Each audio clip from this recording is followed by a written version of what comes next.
Am I not free? Am I not an apostle? Have I not seen Jesus our Lord? Are you not my work in the Lord? If I am not an apostle to others, at least I am to you, for you are the seal of my apostleship in the Lord. This is my defense to those who would examine me. Do we not have the right to our food and drink? Do we not have the right to be accomplished by a believing wife, as do the other apostles and the brothers of the Lord and Cephas? Or is it only Barnabas and I who have no right to refrain from working for a living?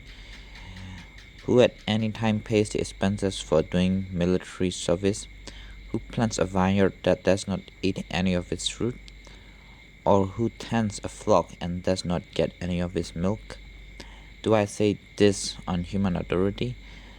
Does not the law also say the same? For it is written in the law of Moses, you shall not muzzle an ox while it is treading out the grain. Is it for oxen that God is concerned? Or does he not speak entirely for our sake? It was indeed written for our sake, for whoever plows such plow in hope, and whoever threshes should thresh in hope of a share in a crop. If we have sown spiritual good among you, is it too much if we reap your material benefits?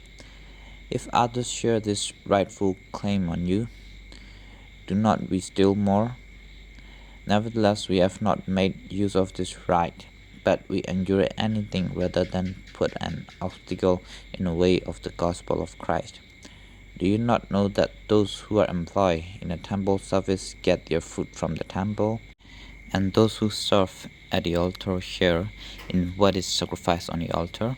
In the same way, the Lord commanded that those who proclaim the gospel should get their living by the gospel.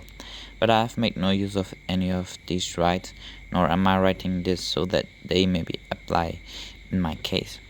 Indeed, I would rather die than that. No one will deprive me of my ground for boasting. If I proclaim the gospel, this gives me no ground for boasting, for an obligation is laid on me, and woe to me if I do not proclaim the gospel. For if I do this on my own will, I have a reward. But if not of my own will, I am entrusted with a commission. What then is my reward? Just this, that in my proclamation I may make the gospel free of charge, so as not to make full use of my rights in the gospel. For although I am free with respect to all, I have made myself a slave to all, so that I might win more of them. To the Jews I became as a Jew, in order to win Jews. To those under the law I became as one under the law, though I myself am not under the law, so that I might win those under the law. To those outside the law I became as one outside the law, though I am not free from God's law, but I am under Christ's law, so that I might win those outside the law. To the weak I became weak, so that I might win the weak. I have become all things to all people, that I might by all means save some.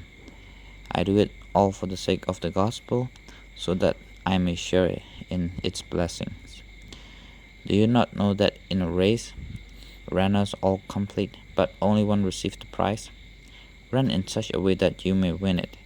At least exercise self-control in all things. They do it to receive a perishable wreath, but we an imperishable one. So I do not run aimlessly, nor do I box as though beating the air, but I punish my body and enslave it, so that after proclaiming to others, I myself should not be disqualified.